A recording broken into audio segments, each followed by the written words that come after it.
Uyga borsam, dadam so'radi, "Nima bo'ldi o'qishing?" dedi. "Kirolmadim" dedim. "Sen nima uchun o'qishga kirolmading? Aytaymi?" dedi.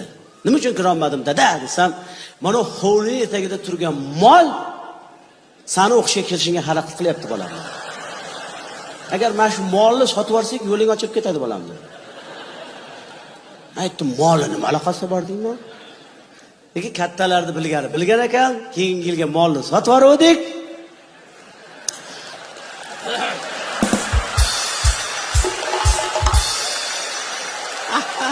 Bugun zo'r muxlislar ketdi. Yarimidan tushiryapsizlar-a?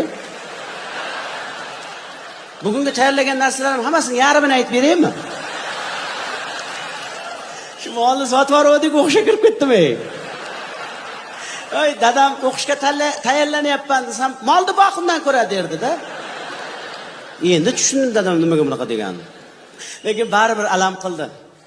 Men shuncha mehnat qilib, shuncha iste'dodim bilan, shuncha talentim bilan kirolmagan o'qishimga meni mol olib kirib qo'ydi.